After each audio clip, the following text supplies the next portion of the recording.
Good afternoon, everyone. Vic, long time no see. I agree.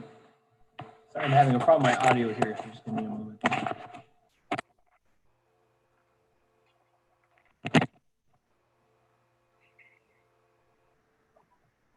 Chico, I think I fixed it. Good afternoon, everyone. Oh, wait. My YouTube is on. Hey, would you mind sending that YouTube link out? I might have forgot to send it. I sent it to everyone but the 5 of you guys. Sorry. Hold on. Okay. It's been a busy day. Yeah. Give me a second, Vic. You got it. I'll pop it in the chat right now.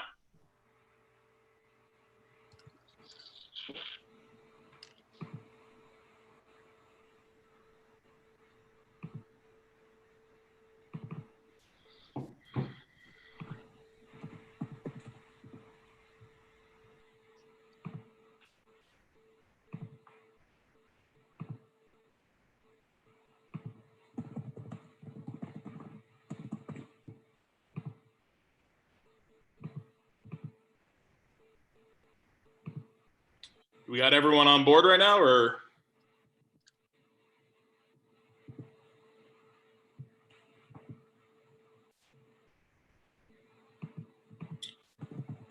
I think we're good on our end. We're good on your end, Vic, too. All right. Then let's begin. Sorry, Dirk is in the lobby. Oh, okay. All right. On here? No, he's here. Oh, sorry. Dirk texted me 2 minutes ago, and I just saw the text message.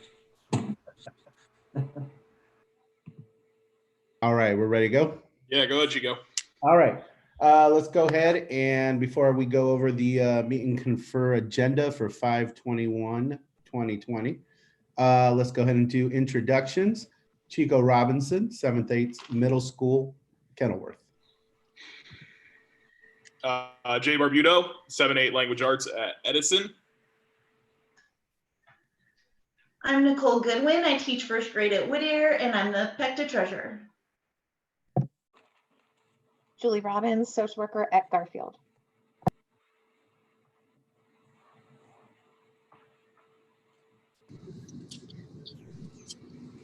Marnie Burris, 3rd grade at Lowell. Dana Ramos, IEIS at Emerson.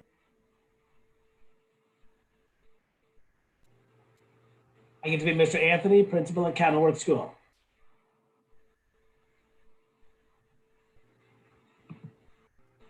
Zephy Magana, principal at Hurd Elementary. Dirk Olmsted, principal at Capital School. I'm Vic Diaz. I'm the Director of Human Resources and want to wish all of our teachers and our 10.5 11th employees a happy summer vacation here on your last workday. And I hope everything went well with your closeouts today. Absolutely, absolutely. I know and had the pleasure of hearing from many of our educators, principal staff members about, once again, educators stepping up and administrators and just us as a family and giving our families a promotion for our 8th graders. That really made my day hearing about all the different wonderful ways that we were able to honor that process. So thank you to all of you. All right, so let's go ahead and get the show started. We're going to look over the meet and confer agenda for today. We're going to start out with Proposition 1, salary increase, which will be Dana. Proposition 9, professional agreement, and Prop 10, sole bargaining agent. That'll be done by Tom Brady. Excuse me. Oh, geez, what happened here? Jay. Proposition 4, class caseload size, and Prop 11-301, that will be done by Miss Julie.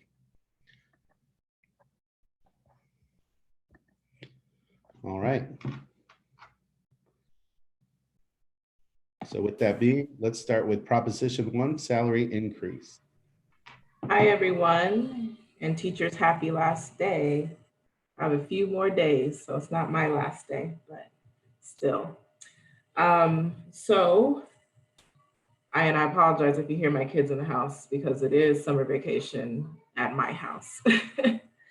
PECTA is in agreement to the language that was sent back to us from the district team for Proposition 1 and actually Proposition 2. That it wasn't in the agenda that way, but in fact, we are agreeing to that language. I'll read it so that you can hear it. A session of Meet and Confer will take place in October or November of 2020 in order to re-examine the district budget, including the potential of allocating additional compensation based on student enrollment, as well as the status of the following accounts: MIPS, indirect costs, unrestricted capital overlay, civic center, and community schools. So again, we had already agreed to the 2% language, so we're in agreement there, and we are in agreement in terms of contingency language about what could take place in the future. And of course, for Proposition 2, we had originally wanted some type of language, contingency language in there about a certain percentage over 10%.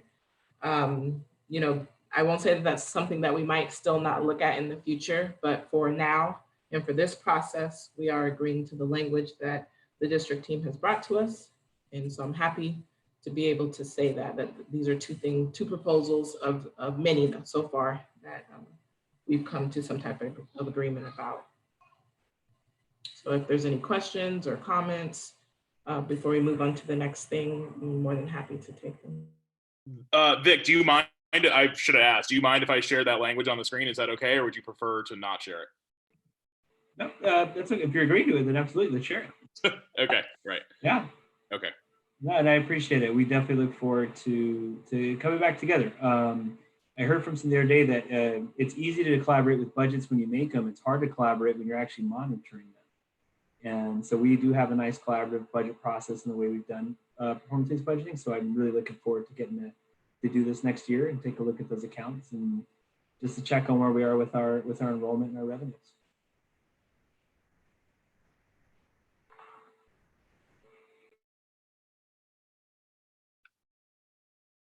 So I guess the next steps in terms of these two proposals is making sure that the language is within our official agreement before it goes to the board, is making sure that all of the wording is correct based upon the last few meeting notes that we have where we were discussing proposal 1 and 2. And just for the record as well, Vic, do you kind of want to go over that first paragraph that we didn't talk about right there, just because it's kind of new language that you proposed or your team proposed? So yeah, Dr. Brown and I actually collaborated in creating these couple of sentences. And you know, just we're all hopeful that we're going to have schools in some shape or form in August. We also know how much it can change. I was reminded yesterday, the government board meeting before school closures included passionate conversation about facts, not fear over COVID, in saying that students should still be taking a trip to Southeast Asia. Hindsight 2020, you know, it's a good thing that the governing board put a pause on that when it did. And so we know that this is just changing so much that we want to make sure we have something in there that says, if there's a continued disruption to schools, we will reconvene with PECTA representatives to modify the areas that would most be impacted by that disruption. The ones we thought most important to name were those PD days, but also the class sizes, committees, and the budget allocations. right, yeah, and I'm going to speak for the team here, but we appreciated that language because obviously all the hard work that both sides of the table did throughout all this could just get wiped away with one press conference. So we just wanted to make sure that this language was here, and it's here now, so it's great. So.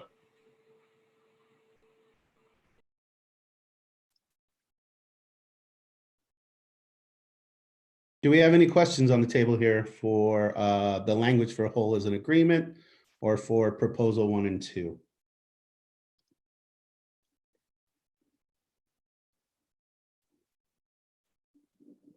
Okay, I'm going to take that as a no.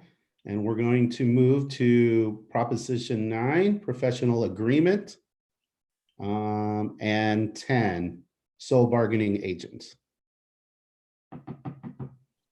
So I'm going to start with 10 because the language is right here. But right here for 10, it says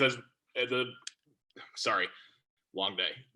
The language that Dr. Diaz sent us said, as we schedule a second reading of policy HA, we want to ensure the language is acceptable to PECTA before we place before the governing board. We would suggest that we would take the second reading to the board when meet and confer agreement is taken to the board. We're all on the same page with that one. I'm speaking for the team again, but unless there's any objections that I don't know of, that's the agreement and the language itself we agree to. So we look forward to the second reading of that. As for number 9, I actually don't see any language on it here. And one thing, hold on, let me just change my formatting because it's driving me crazy. So with Proposition 9, Dr. Diaz, like we've talked about, it seemed like we were kind of on the same page, but maybe going around a little bit of circles the other day. But it sounds like what we will be doing is we'll be taking the language from this meet and confer, we'll be taking the language from last year's meet and confer, and any other couple of things that we need to pop in there. And that'll be officially the first professional agreement between the district and the association. Am I misspoken? Have I misspoken there at all?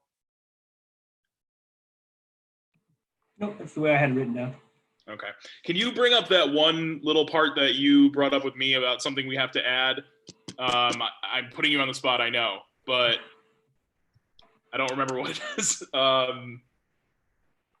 It was something last year where we the retaliation. Yeah, last year's agreement, as I think about your definition of a professional agreement having rights and responsibilities, I think one of the most significant things last year was reinforcing that we do already have policies in place about protections from a fear of reprisals, I think is how we called it last year, for anybody in our certified staff who may file a grievance or who may be asking pointed questions about interpretation of policy or interpretation of the work agreement. So we'll simply just want to make sure that's called out in good detail there. We may also want to look at other policies that we'd like to pull into that. Top of my head, the grievance policy, it already exists. I've received, I think, 4 grievances this year from different staff members who've accessed that policy from the website, downloaded the form, completed it, and sent it to the HR office. And so in addition to the 2 meet and confer agreements, if there's any policies we'd like to pull into that, I think we do that too. We could probably do that offline as we both have a chance to just think a little bit more about which policies we want to put in. Could we also potentially like hyperlink into the agreement? So I'm thinking about the agreement being readily available at the very least on our employee website, if not on our public website, for people to be able to go and access, and then you can hyperlink to Policy Bridge where the actual policy is as well, if that's possible. Yeah, certainly possible. There's other hyperlinks we could also send it to. Our Safe Schools platform has quite a few trainings that are relative to some of these policies. And so maybe it'd be a good idea to even hyperlink to some of those Safe Schools to get more information about some of these topics as well.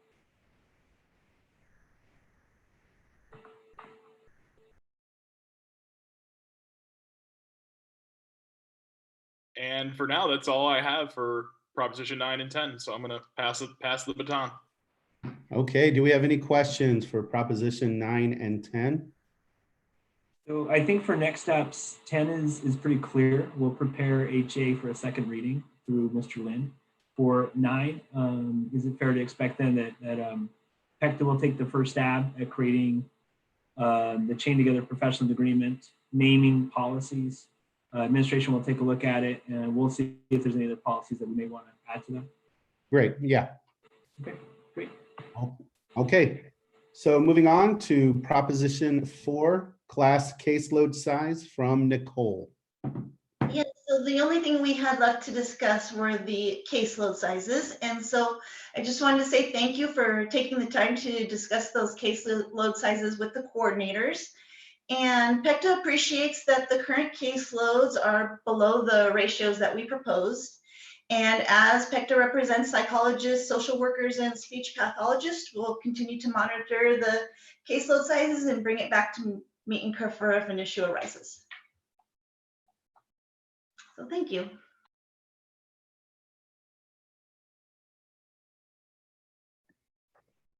Any questions for Proposition 4, class size load? Okay, moving on to our last item on the agenda for today, which is Prop 11-301, and we will pass the baton to Julie. So when we left things last time, Dr. Diaz was going to look into some of the language of how some of the 301 decision making can be done. So this was the response. The propositions that have been requested to receive funds related to Prop 301 are not under teacher contract. Just as some are, like BIS, and I think some of those specialist positions are, but there are some that are not under teacher contracts. IISs and other groups that have been added are on teacher contracts, and therefore we're eligible to be part of the distribution. In order to extend funds 11 and 13 to those that are not on a teacher contract, or I just want to say, or the additional ones that are on teacher contract and aren't currently included, that it recommends that this proposal goes through the Prop 301 committee. Our just ask is that a member of the certified non-classroom staff from PECTA be on the 301 committee. So just so there's representation during those discussions. That sounds right. I think per our last agreement, PECTA can nominate up to 3 people on that committee. So absolutely. The end. Yeah, that is that's our entire agenda. So then let's talk about moving forward from today. What is, we have to look over the language. What's the next process? Sorry, this is my first meet and confer. So we're gonna get that out there and let everyone know what are the next steps. Well, I think the first next step is a massive round of applause to everyone in this committee. We're here. We're here in the midst of a pandemic too, and you know, we confer. It's an always interesting time. You never know how these things are going to go, but I think by and large we're getting out of here in a place where, from my perspective as Director of Human Resources, we're better together, and I think we're more together. We have clarity. Good friend Nick Lodato says, when you have clarity, you have confidence. You can't have confidence and clarity. Can't quite do my Nick really good right now. But I hope that clarity gives confidence to our educators that you're valued, you're respected, you are protected, and that we are here to make sure you have the things that you need to do the very best job that you can with our students, while at the same time giving our administrators the flexibility they need as leaders to make decisions on what's right for their schools. And so I'm very excited to take the next steps.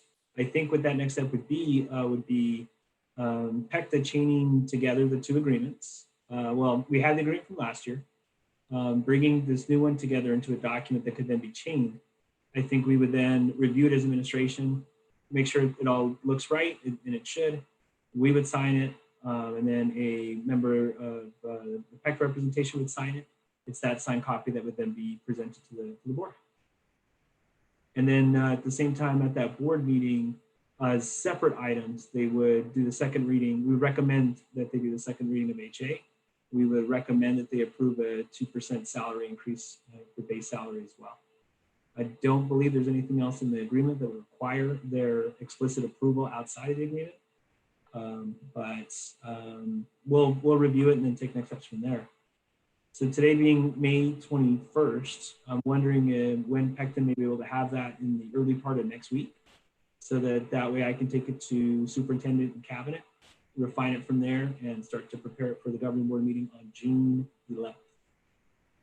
Can I ask one question? What did they, unless I'm spacing out, like I said, long day, don't they still have to agree to the PD schedule?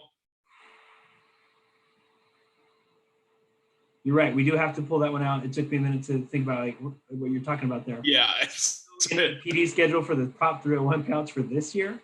Yeah, no. Done that. Yes, you're right. We will also have to pull that into a space to prepare for governing board consideration. I believe what we asked in the governing board is to consider, I'm not sure if they could take action, but at least consider agendizing a revision of the calendar to create the 3 professional development days. Right. So what about, I know usually Monday is our deadline. I was wondering if you'd be okay with us pushing that back a day, maybe till Tuesday. Yeah, certainly. I mean, for once, time is on our side. Yeah. We have a lot of time between now and June 11th. So I would say any time Tuesday or Wednesday, we would still, in all likelihood, have everything together we'd want to have together before the 1st of June. That would give us more than enough time to prep it for the governing board. And iron out anything that we may need to iron out. So team, you want to just, I mean, I'm just spitballing here, but how about we call it like noon on Wednesday? I just keep in mind that Monday is a holiday, correct? Oh, so yeah. Good call. Monday is the day that we probably would not be working. So I would say later in the day on Wednesday would probably be more appropriate since we would not have the day on Monday to work. That's a good point. So end of day Wednesday? Okay. Thanks. Yeah. Any other questions? Any other comments that we need to make moving forward? Is this the last meeting we will all meet for Meet and Confer?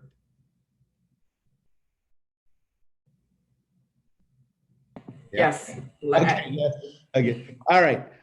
Sorry, that was my question. Okay. Well, just from a point of privilege, I want to thank all of you. Coming from a district that did not have this process, and truly everything I had to do for our union was an uphill battle.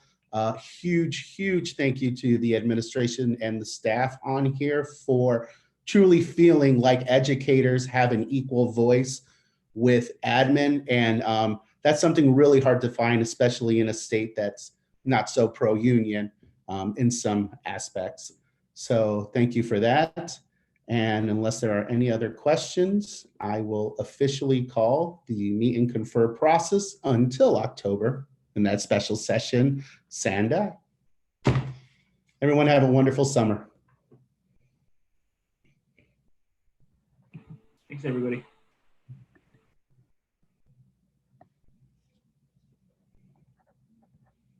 Chico, I'm impressed you said signy die in a Meet and Confer session. That was good. Nice Yeah, job. wasn't that? I was like, man, do I go for it? Do I go for it? And Bye, Zeffy. Have a good summer. Yeah, you too. Be safe, okay? All right, take care. Yep, bye.